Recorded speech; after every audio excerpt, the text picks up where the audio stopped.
Bonjour, je m'appelle Alice Moreau et je suis journaliste pour Escapi Magazine. Je vais vous guider dans Paris dans toutes mes adresses préférées. On commence par le macaron aujourd'hui, qui est la pâtisserie préférée de mon enfance.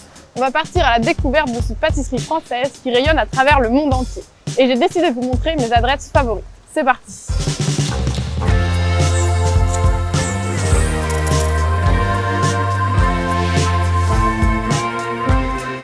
Alors on arrive devant La Durée, c'est la boutique mythique du macaron français qui fait rayonner la pâtisserie parisienne à l'international. J'ai une histoire un peu personnelle avec cette maison parce que ma marraine a fait les vitrines pendant 25 ans. Elle collectionnait toutes les boîtes, les grandes, les moyennes, les petites, et moi ça me faisait rêver. On rentre dans la boutique, c'est parti. Le plus dur c'est de choisir.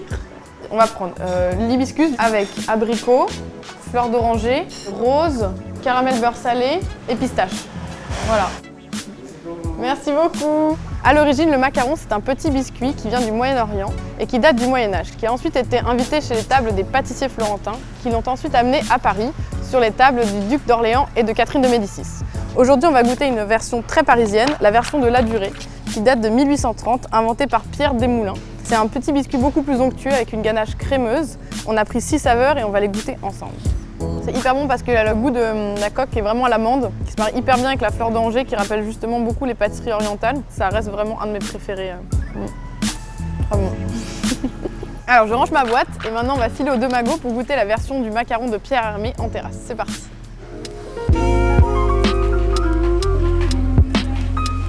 On est au café Les Deux Magots, un café mythique de Saint-Germain-des-Prés. C'est un peu le repère du monde de la littérature parisienne. Et on va rejoindre aujourd'hui Anne de la Forêt, qui est journaliste, autrice et cuisinière, qui va nous raconter l'histoire du macaron de Pierre Hermé, le macaron légende Ispahan. C'est parti. Bonjour. Ils sont là.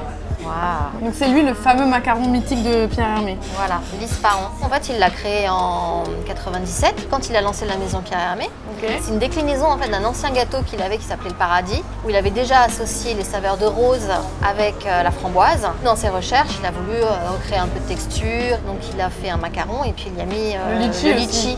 Voilà, la coque elle est à la rose, tu as une crème à la rose aussi à l'intérieur, la framboise fraîche et tu as le litchi frais à l'intérieur. Donc il est traité comme un fruit, il est entier ou il est entier. En morceaux? Ouais. Okay. Moi c'est le plus gros macaron que je vais manger de ma vie, je crois.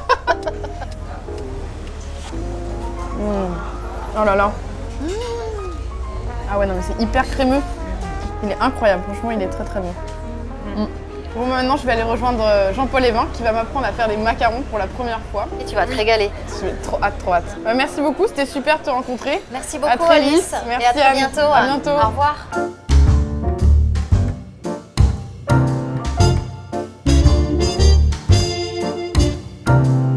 Nous sommes chez Jean-Paul Evin, meilleur voix de France et chocolatier. Nous avons rendez-vous avec son chef pâtissier pour apprendre à faire des macarons au chocolat.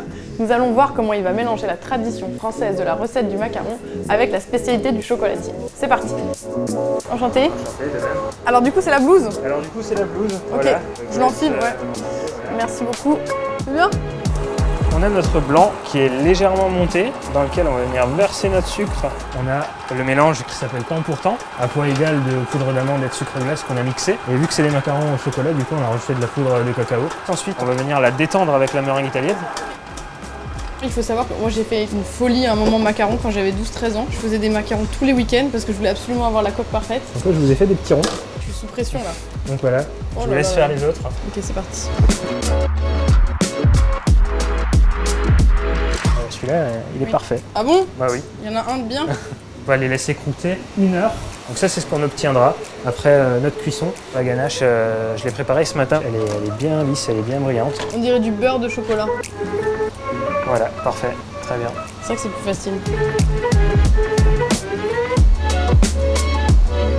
On peut écraser un petit peu en fait. C'est ça, il faut écraser. Il est pas mal lui, non? Il est très bien. Il est homologué. Voilà. Une fois que les macarons sont garnis et refermés, on va pouvoir les laisser maturer une nuit au frigo pour l'ensemble du macaron. Voilà, une petite boîte de macarons. Merci pas beaucoup. Que vous repartiez les mains vides. Merci ça à vous. Ça fait vraiment plaisir. Voilà. À bientôt alors. Au revoir. Au revoir. Merci de m'avoir suivi dans ce périple fou des macarons. Je vais maintenant aller dévorer cette belle récolte. À très vite pour un prochain épisode.